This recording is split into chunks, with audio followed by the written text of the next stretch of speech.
आचार्य उमा स्वामी द्वारा विरचित तत्वार्थ सूत्र। मोक्षमार्गस्य नेतारं भेत्तारं कर्मभूभृतां ज्ञातारं विश्वतत्त्वानां वन्दे तद्गुणलब्धये। त्रैकाल्यं द्रव्यषट्कं नवपदसहितं जीवषट्कायलेशाः पञ्चान्ये चास्तिकाया व्रतसमितिगतिज्ञानचारित्रभेदाः। इत्येतन्मोक्षमूलं त्रिभुवनमहितैः प्रोक्तमर्हद्भिरीशैः प्रत्येति श्रद्दधाति स्पृशति च मतिमान् यः स वै शुद्धदृष्टिः। सिद्धे जयप्रसिद्धे च विहाराहणाफलं पत्ते वन्दिता अर्हन्ते वोच्छमाराहणाकमसो। उज्झोवणमुज्झवणं निवाहणं साहणं च निच्छरणं दंसननाणचरितं तवाणमाराहनाभनिया। प्रथम अध्याय। सम्यग् दर्शन ज्ञान चारित्राणि मोक्षमार्गः। तत्वार्थश्रद्धानं सम्यग् दर्शनं तन्निसर्गादधिगमाद्वा जीवास्रवबन्धसंवरनिर्जरा मोक्षास्तत्त्वं नामस्थापनाद्रव्यभावतस्तन्यासः प्रमाणनयैरधिगमः निर्देशस्वामित्वसाधनाधिकरणस्थितिविधानतः सत्सङ्ख्याक्षेत्रस्पर्शन कालान्तरभावाल्पबहुत्वैश्च मतिश्रुतावधिमनःपर्ययकेवलानि ज्ञानं तत्प्रमाणे आद्ये परोक्षं प्रत्यक्षमन्यत् मतिः स्मृतिः संज्ञा चिन्ताभिनिबोधयित्यनर्थान्तरम् तदिन्द्रियाणीन्द्रियनिमित्तम् अवग्रहे हावायधारणाः बहुविधक्षिप्रानिःसृतानुक्तध्रुवाणां सेतराणाम् अर्थस्य व्यञ्जनस्यावग्रहः न चक्षुरणीन्द्रियाभ्यां श्रुतं मतिपूर्वं द्व्यनेकद्वादशभेदं भवप्रत्ययोऽवधिर्देवनारकाणां क्षयोपशमनिमित्तः षड्विकल्पशेषाणां ऋजुविपुलमतिमनःपर्ययः विशुद्धप्रतिपाताभ्यां तद्विशेषः विशुद्धिक्षेत्रस्वामिविषयेभ्योऽवधिमनःपर्ययोः मतिश्रुतयोर्निबन्धो द्रव्येष्वसर्वपर्यायेषु रूपिष्ववदेः तदनन्तभागे मनःपर्ययस्य सर्वद्रव्यपर्यायेषु केवलस्य एकादीनि भाज्यानि युगपदेकस्मिन्नाचतुर्भ्यः मतिश्रुतावदयो विपर्ययश्च सदसतोर्विशेषाद्यदृच्छोपलब्धेरुन्मत्तवत् नैगमसङ्ग्रहव्यवहारर्जुसूत्रशब्दसमभिरूढ भूतानयाः इति तत्वार्थाधिगमे मोक्षशास्त्रे प्रथमोऽध्यायः। द्वितीय अध्याय। औपशमिकक्षायिकौ भावौ मिश्रश्च जीवस्य स्वतत्त्वमौदैकपारिणामिकौ च द्विनवाष्टादशैकविंशतित्रिभेदा यथाक्रमम् सम्यक्त्वचारित्रे ज्ञानदर्शनदानलाभभोगोपभोगवीर्याणि च ज्ञानाज्ञानदर्शनलब्धयश्चतुस्त्रिपञ्चभेदाः सम्यक्त्वचारित्रसंयमाश्च गतिकषायलिङ्गमिथ्यादर्शना ज्ञानासंयता सिद्धलेश्च चतुश्चतुस्त्रेकैकैकषड्भेदाः जीवभव्याभव्यत्वानि च उपयोगो लक्षणं सद्विविधोष्टचतुर्भेदः संसारिणो मुक्ताश्च समनस्कामनस्काः संसारिणस्त्रसस्थावराः पृथिव्यप्तेजो वायुवनस्पतयः स्थावराः द्वीन्द्रियादयस्त्रसाः पञ्चेन्द्रियाणि द्विविधानि निर्वृत्त्युपकरणे द्रव्येन्द्रियं लब्धुपयोगौ भावेन्द्रियं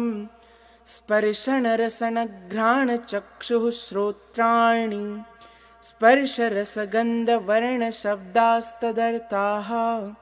श्रुतमणीन्द्रियस्य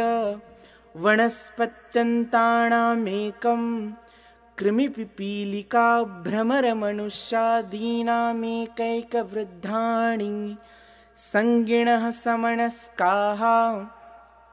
विग्रहगतौ कर्मयोगः अनुश्रेणिगतिः अविग्रहा जीवस्य विग्रहवती च संसारिण प्राक्चतुर्भ्यः एकसमया विग्रहा एकं द्वौ त्रिण्वाणाहारकः सम्मूर्छनगर्भोपपादा जन्म सचित्तशीतसंवृता सेतरा मिश्राश्चैकशस्तद्योनयः जरायुजाण्डजपोतानां गर्भः देवनारकाणामुपपादः शेषाणां सम्मूर्छनम् औदारिकवैक्रियिकाहारकतेजसकार्मणानि शरीराणि परं परं सूक्ष्मं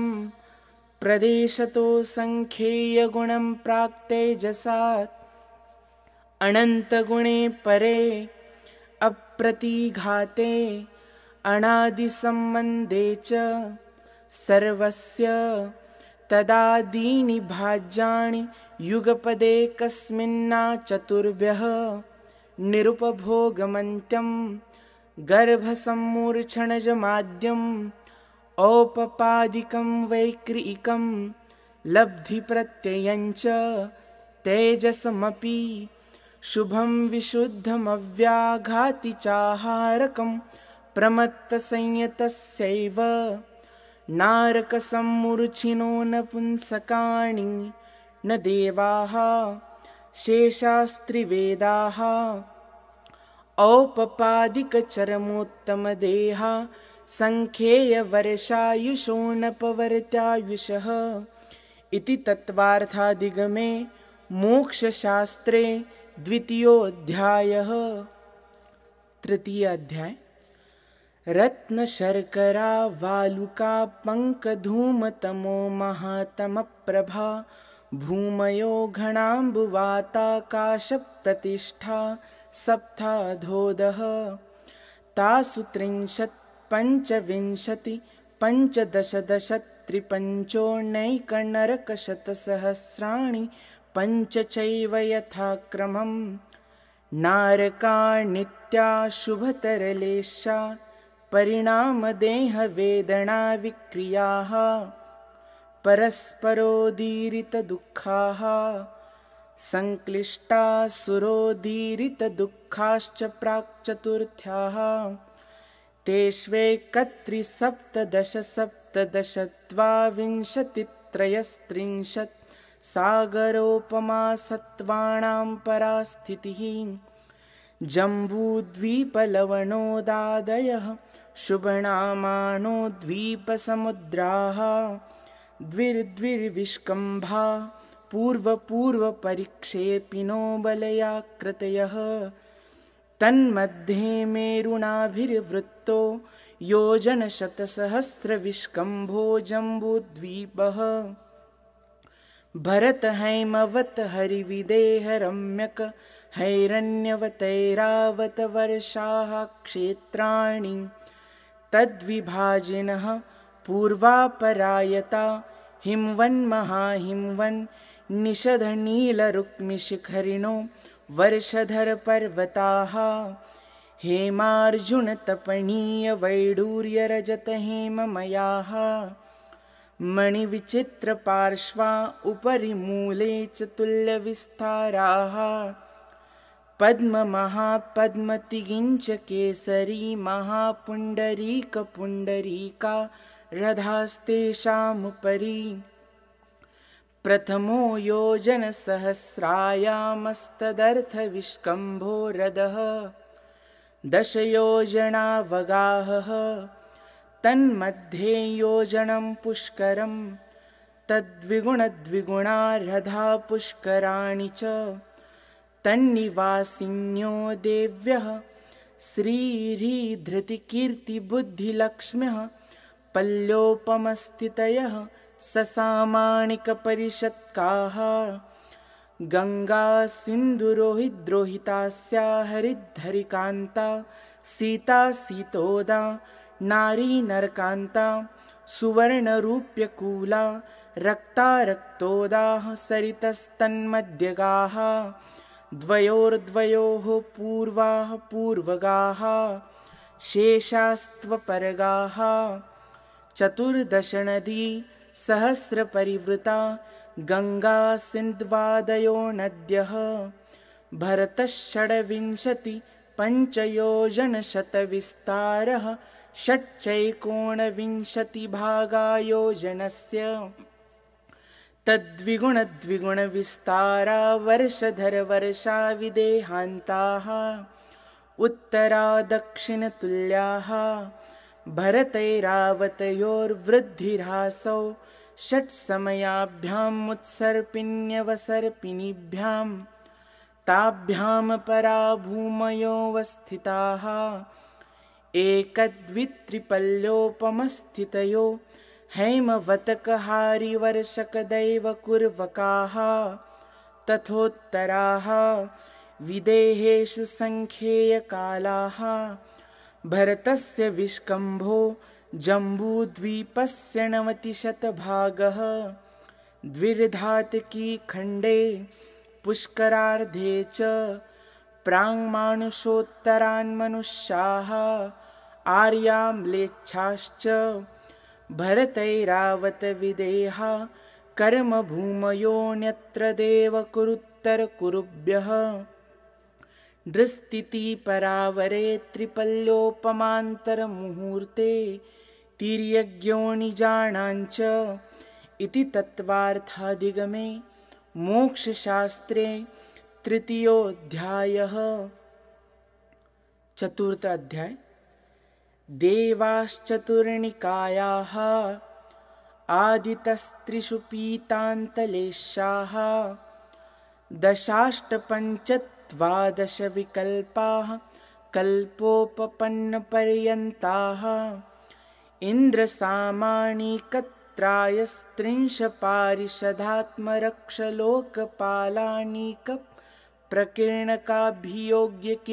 इन्द्रसामाणिकत्रायस्त्रिंशपारिषदात्मरक्षलोकपालानीकप्रकीर्णकाभियोग्यकिल्बिषिकाश्चैकशः त्रायस्त्रिंशलोकपालवर्जा व्यन्तरज्योतिष्काः पूर्वयोन्द्वीन्द्राः कायप्रविचारा ऐशानात् शेषाः स्पर्शरूपशब्दमणः प्रविचाराः परे प्रविचाराः भवनवासिनो सुरनागविद्युत् सुपर्णाग्निवातस्तनितोदधिद्विपदिकुमाराः व्यन्तराः किन्नर किंपुरुषमहोरग गन्धर्वयक्षराक्षसभूतपिशाचाः ज्योतिष्काः सूर्याचन्द्रमसौ ग्रहनक्षत्रप्रकिरणकतारकाश्च मेरुप्रदक्षिणा नित्यगतयोऽनृलोके तत्कृतकालविभागः बहिरवस्थिताः वैमानिकाः कल्पोपपन्नाः कल्पातीताश्च उपर्युपरि सौधर्मैषाणसानत्कुमारमाहेन्द्रब्रह्मोत्तर लान्तवकापिष्टशुक्रमहाशुक्रशतारसहस्रारे श्वाणतप्राणतयोरारणाच्युतयोर्नवसुग्रैवेयकेषु विजयवैजयन्तजयन्ता पराजितेषु सर्वार्थसिद्धौ च स्थितिप्रभावसुखद्युतिलेशा विशुद्धीन्द्रियावधिविषयतोऽधिकाः गतिशरीरपरिग्रहाभिमानतो हीनाः पीतपद्मशुक्ललेशाद्वित्रिशेषेषु प्राग्रैवेयकेभ्यः कल्पाः ब्रह्मलोकालयालोकान्तिकाः सारस्वतादित्यवन्यरुणगरदतोयतुषिताव्याबाधारिष्टाश्च विजयादिषु द्विचर्माः औपपादिकमनुष्येभ्यः शेषास्तिर्यज्ञोणयः स्थितिरसुरनागसुपर्णद्वीपशेषाणां सागरोपमत्रिपल्योपमार्दहीनमिता सौधर्मैषाणयोः सागरोपमे अधिके साणत्कुमारमाहेन्द्रयोः सप्त त्रिसप्तनवैकादशत्रयोदश पञ्चदशभिरधिकानि तु आरणाच्युतादूर्ध्वमेकैकेन नवसुग्रैवेयकेषु विजयादिषु सर्वार्थसिद्धौ च अपरापल्योपममधिकं परतः परतः पूर्वा पूर्वानन्तरा नारकाणां च द्वितीयादिषु दशवर्षसहस्राणि प्रथमायां भवनेषु च व्यन्तराणां च परापल्योपममधिकं ज्योतिष्काणां च तदष्टभागोपरा लोकान्तिकानामष्टौ सागरोपमानि सर्वेषाम् इति तत्त्वार्थादिगमे मोक्षशास्त्रे चतुर्थोऽध्यायः। पंचम अध्याय। अजीवकाया धर्माधर्माकाशपुद्गलाः द्रव्याणि जीवाश्च नित्यावस्थितान्यरूपाणि रूपिणः पुद्गलाः आकाशादेकद्रव्याणि निष्क्रियानि च असंख्येयाः प्रदेशा धर्माधर्मैकजीवानाम् आकाशस्यानन्ताः संख्येया संख्येयाश्च पुद्गलानां नाणोः लोकाकाशे वगाहः धर्माधर्मयोः कृत्स्ने एकप्रदेशादिषु भाज्यः पुद्गलानाम् असंख्येयभागादिषु जीवानां प्रदेशसंहारविसर्पाभ्यां प्रदीपवत् गतिस्थित्युपग्रहो धर्माधर्मयोरुपकारः आकाशस्यावगाहः शरीरवाङ्मनः प्राणापानाः पुद्गलानां सुखदुःखजीवितमरणोपग्रहाश्च परस्परोपग्रहो जीवानां वर्तनापरिणामक्रियाः परत्वापरत्वे च कालस्य स्पर्शरसगन्धवर्णवन्तः पुद्गलाः शब्दबन्धसौक्ष्म्यस्थौल्यसंस्थानभेदतमश्छायातपोद्योतवन्तश्च अनवः स्कन्धाश्च भेदसङ्गातेभ्य उत्पद्यन्ते भेदादनुः भेदसङ्गाताभ्यां चाक्षुषः सद्द्रव्यलक्षणम् उत्पादव्ययद्रव्ययुक्तं सत् तद्भावाव्ययं नित्यम् अर्पितानर्पितसिद्धेः स्निग्धरुक्षत्वाद्बन्धः न जगन्यगुणानां गुणसाम्ये सदृशाणां द्व्यधिकादिगुणानां तु बन्धेऽधिकौ पारिणामिकौ च गुणपर्ययवद्द्रव्यं कालश्च सोऽनन्तसमयः द्रव्याश्रया निर्गुणा गुणाः तद्भावः परिणामः इति तत्त्वार्थाधिगमे मोक्षशास्त्रे पंचमोऽध्यायः। षष्ठाध्याय कायवाङ्मनः कर्मयोगः स आश्रवः शुभपुण्यस्याशुभपापस्य स कषायाकषाययोः साम्प्रदायिकैर्यापतयोः इन्द्रियकषायाव्रतक्रियाः पञ्चविंशतिसङ्ख्याः पूर्वस्य भेदाः तीव्रमन्दज्ञाताज्ञातभावाधिकरणवीर्यविशेषेभ्यस्तद्विशेषः अधिकरणं जीवाः आद्यं सव्रम्भसमारम्भारम्भयोगकृतकारिताणुमत कषायविशेषै स्त्रीस्त्रीस्त्रीश्चतुश्चैकशः निर्वर्तना निक्षेपसंयोगनिसर्गा द्विचतुर्द्वित्रिभेदाः परं तत्प्रदोषनिन्नवमात्सर्यान्तराया साधनोपघाता ज्ञानदर्शनावरणयोः दुःखशोकतापाक्रन्दणवधपरिदेव नान्यात्मपरो भयस्थान्य सद्वेद्यस्य भूतवृत्त्यनुकम्पादानसरागसंयमादियोगक्षान्तिः शौचमिति सद्वेद्यस्य केवलिश्रुतसङ्गधर्मदेवावर्णवादो दर्शनमोहस्य कषायोदयात् तीव्रपरिणामश्चारित्रमोहस्य बह्वारम्भपरिग्रहत्वं नारकस्यायुषः मायातैर्यज्ञोनस्य अल्पारम्भपरिग्रहत्वं मानुषस्य स्वभावमार्दवञ्च निश्शीलव्रतत्वं च सर्वेषां सरागसंयमा कामनिर्जरा बालतपांसि दैवस्य सम्यक्त्वञ्च योगवक्रता विसंवादन चाशुभस्य नाम्नः तद्विपरीतं शुभस्य दर्शनविशुद्धिर्विनयसम्पन्नता शीलव्रतेष्वनतिचारो भीक्ष्णज्ञानोपयोगसंवेगौ शक्तितस्त्यागतपसि साधुसमाधिर्वैयावृत्यकरणमहरदाचार्य बहुश्रुतप्रवचनभक्तिरावश्यका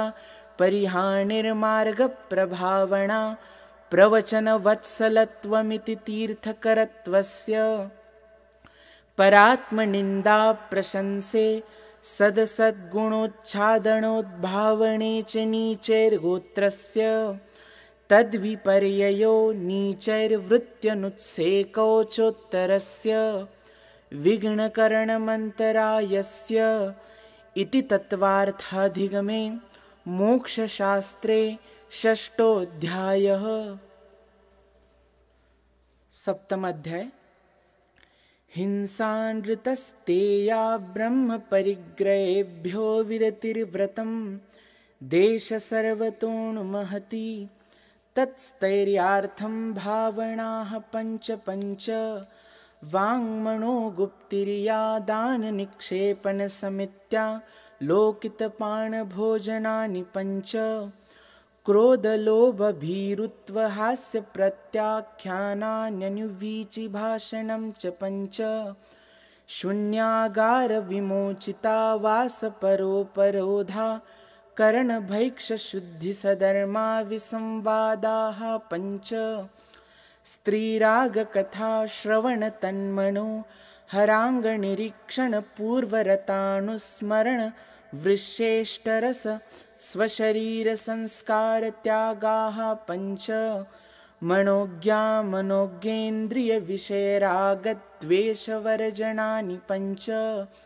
हिंसादिष्विहामुत्रापायावद्यदर्शनं दुःखमेव वा मैत्रीप्रमोदकारुण्यमाध्यस्थ्यानि च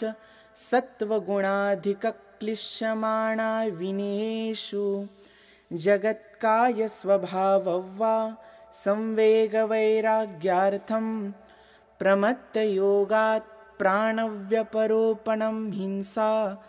असदभिधानमनृतम् अदत्तादानं स्तेयं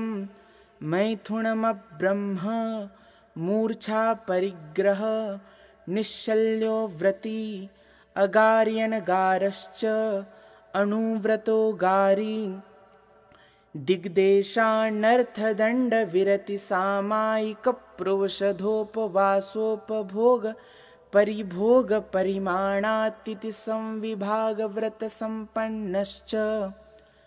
मारणान्तिकीं सल्लेखनां जोषिता शङ्काकाङ्क्षा विचिकित्सान्यदृष्टिप्रशंसा संस्तवाः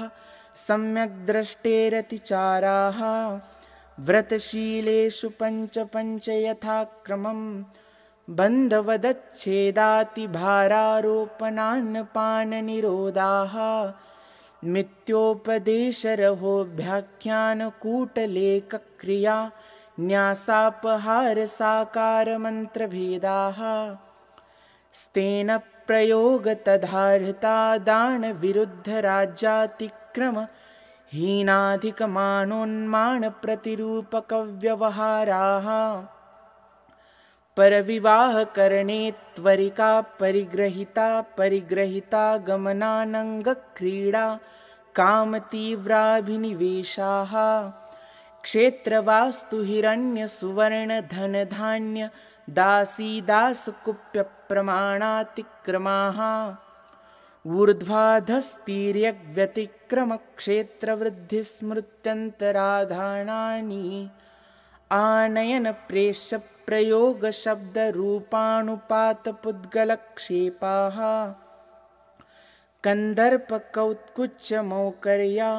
समीक्षाधिकरणोपभोगपरिभोगानर्थक्यानि योगदुष्प्रणिधानानादरस्मृत्यनुपस्थानानि अप्रत्यवेक्षिता प्रमार्जितोत्सर्गा दानसंस्तरोपक्रमणा नादरस्मृत्यनुपस्थानानि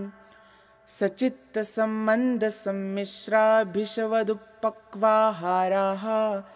सचित्तनिक्षेपापिधानपरव्यपदेशमात्सर्यकालातिक्रमाः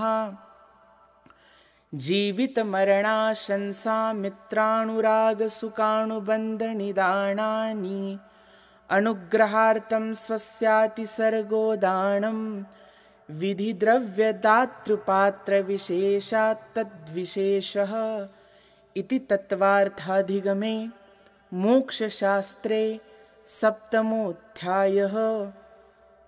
अष्टमाध्याय मिथ्यादर्शनाविरतिप्रमादकषाययोगा बन्धहेतवः सकषायत्वा जीवकर्मणो योग्यान् पुद्गलानादत्ते सबन्धः प्रकृतिस्थित्यनुभवप्रदेशास्तद्विदयः आद्यो ज्ञानदर्शनावरणवेदनीयमोहनीयायुर्नामगोत्रान्तरायाः पञ्चनवत्वष्टाविंशतिचतुर्द्विचत्वारिंशद्विपञ्चभेदा यथाक्रमं मतिश्रुतावधिमनः पर्ययकेवलानां चक्षुरचक्षुरवधिकेवलानां निद्रा प्रचलास्थानग्रदयश्च सदसद्वेद्धे दर्शन चारित्र मोहनीया कषाय कषाय वेदनीयाख्या स्त्री द्विनव षोडश भेदाः सम्यक्त्वमिथ्यात्व तदुभयान्य कषाय कषायो हास्यरत्यरतिशोकभयजुगुप्सा स्त्री पुण्यपुंसक वेदा अनन्तानुबन्ध्य प्रत्याख्यान प्रत्याख्यान संज्वलन विकल्पाश्चैकशः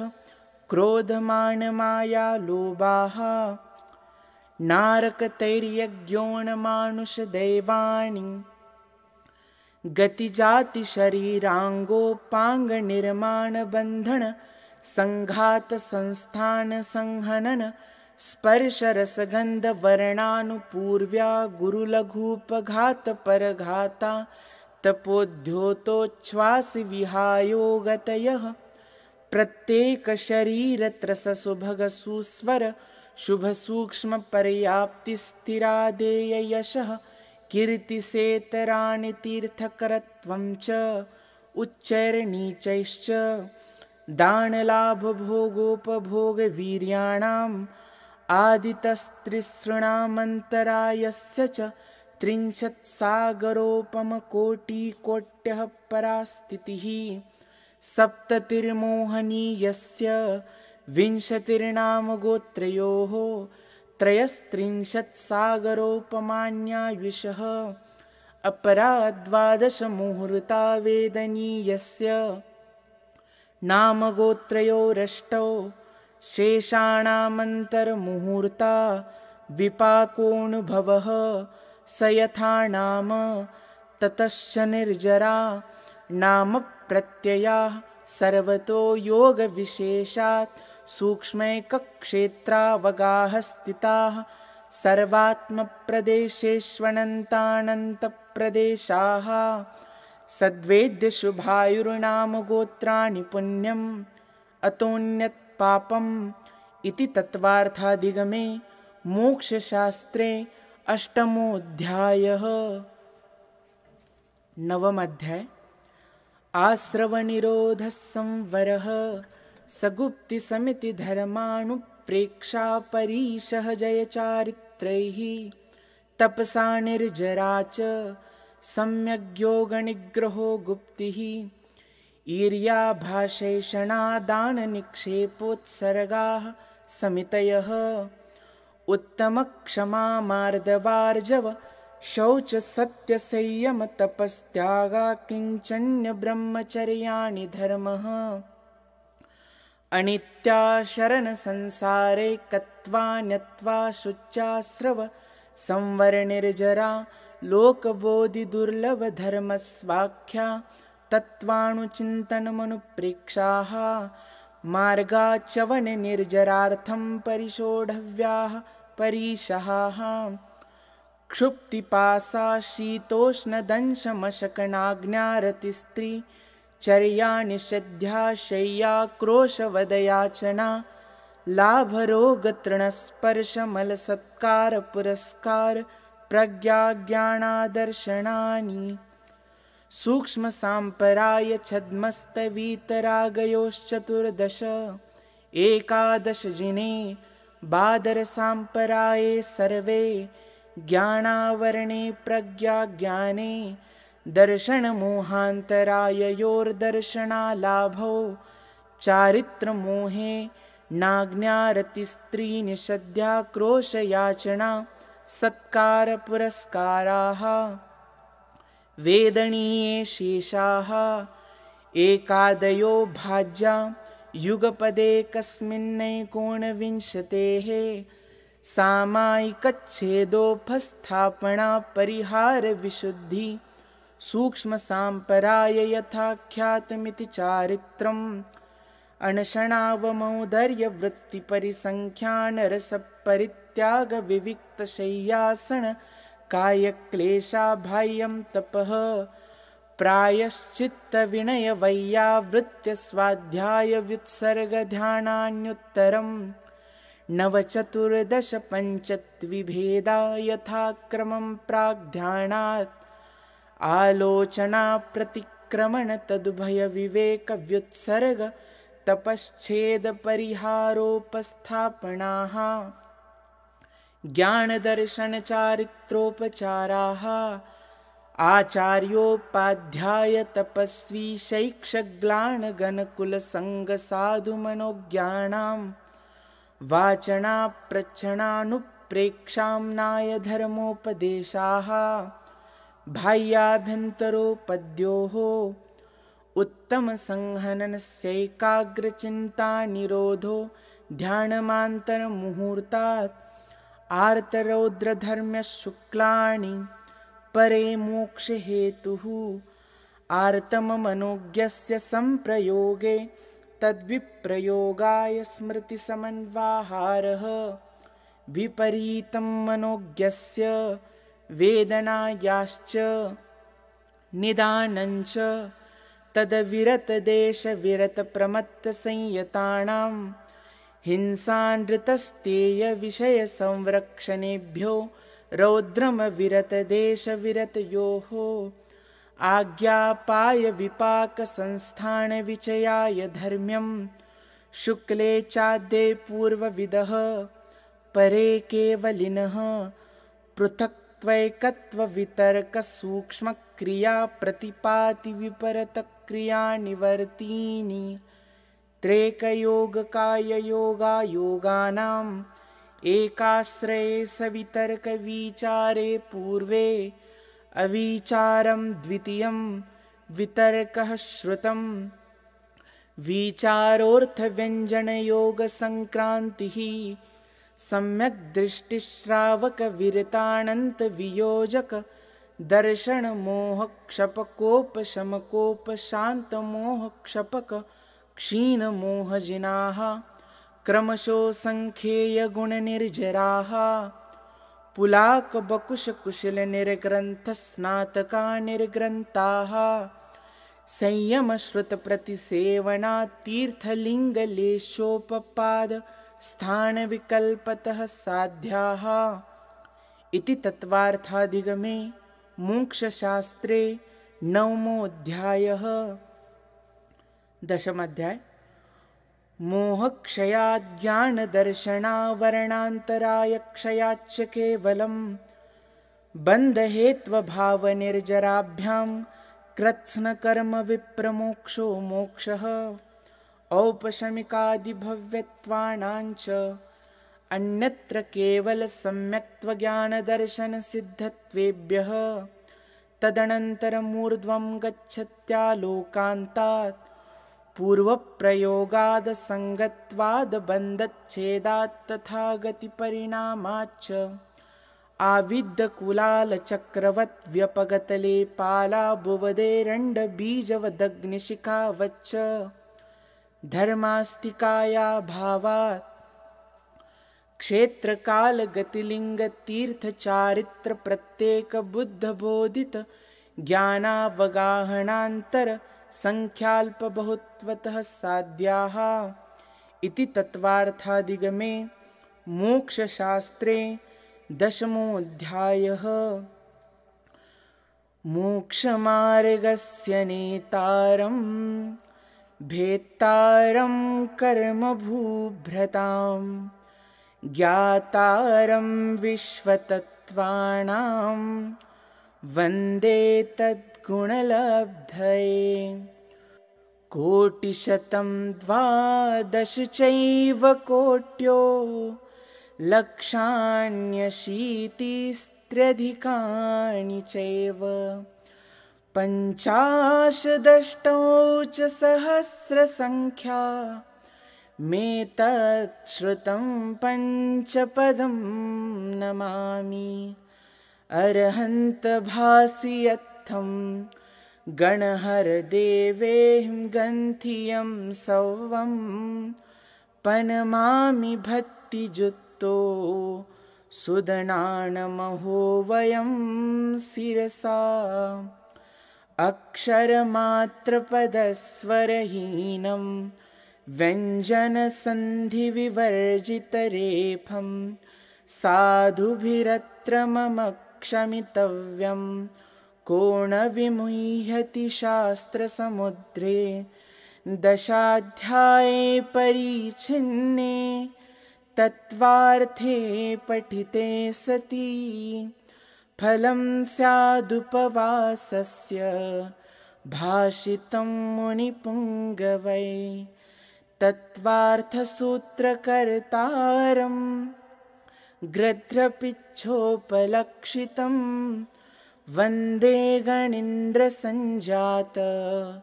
मुमा स्वामी मुनीश्वरं जं सक्कयितं किरयि जम्पणसक्कयितहेव सद्दहनं सद्दहमाणो जीवो पावै अजरामरं ठाणं तव यर्णं वयधरणं संयमशरणं च जीवदयाकरणम् अन्ते समाहि मरणं चौविह दुःखं निवारे। इति तत्त्वार्थसूत्रपरिणाम तत्त्वार्थादिगम मोक्षशास्त्रं समाप्तम्।